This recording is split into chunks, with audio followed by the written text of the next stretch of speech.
നമസ്കാരം, ഞാൻ ആൽബിൻ. ഇവിടെ ഞങ്ങൾക്ക് വേണ്ടി ചാണ്ടി വർഗീസ് സാറും അതുപോലെ തന്നെ രാജേഷ് സാറും വളരെ നല്ലൊരു അവയർനെസ് ക്ലാസ് ആണ് എടുത്തത്. പലതരത്തിലുള്ള പാമ്പുകളെ ഐഡന്റിഫൈ ചെയ്യാനുള്ള പല കാര്യങ്ങൾ അവരുടെ ദേഹങ്ങളിലുള്ള അടയാളങ്ങളെ പറ്റിയൊക്കെ ഞങ്ങൾക്ക് സാറിന് പറഞ്ഞു തന്നു. ഞങ്ങൾക്ക് ഇനി ഏതൊരു പാമ്പുകളെ കണ്ടാലും ഐഡന്റിഫൈ ചെയ്യാൻ സാധിക്കും.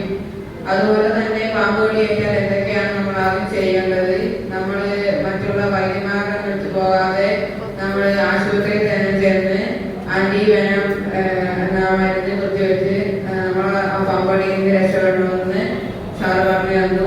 നമ്മൾ ഒരുപാട് പുതിയ കാര്യങ്ങൾ പഠിച്ചു. നമുക്ക് പാമ്പുകളെ കുറിച്ച് ഒത്തിരി വലിയ അറിവുകളൊന്നും ഇല്ലായിരുന്നു. നമുക്ക് അതെല്ലാം വളരെ നന്നായിട്ട് തന്നെ പറഞ്ഞു തന്നു. ഇതിലൂടെ ജീവിതത്തിൽ നല്ലൊരു മാറ്റം വരാൻ സാധിക്കുമെന്ന്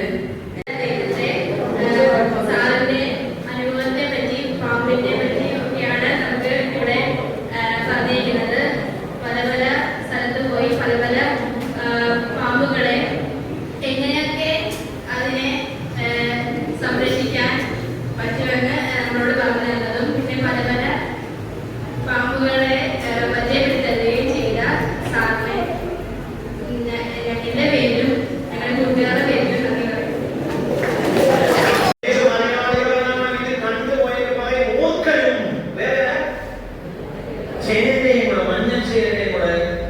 പറയുന്നു. ഈ കാഴ്ച ഇണചേരലല്ല, ടെറിട്ടോറിയൽ ഫൈറ്റാണ്.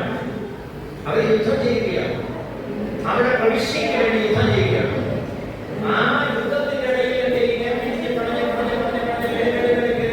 ഒരുത്തന്റെ തല കൊണ്ടുവന്ന ഒരുത്തൻ താഴെ പൊട്ടിച്ചു കഴിഞ്ഞാൽ ആ താഴെ പൊട്ടുന്ന ആരുടെ തലയാണോ അവനെന്ത് ചെയ്തോണം, ആ എതിരിട്ട് പോകണം. അപ്പോൾ തന്നെ ഇവിടെ സെക്സ്വൽ ഓർഗൻസ് ആണ്.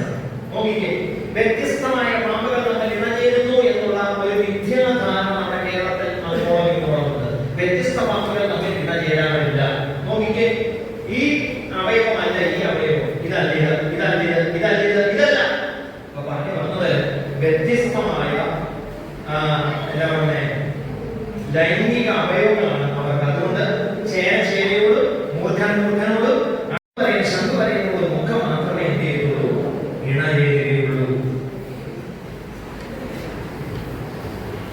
ഞങ്ങൾ അഭിമുഖീകരിക്കുന്ന മറ്റൊരു പ്രശ്നമാണ് സാറേ, അത് ഞങ്ങൾ പ്രായം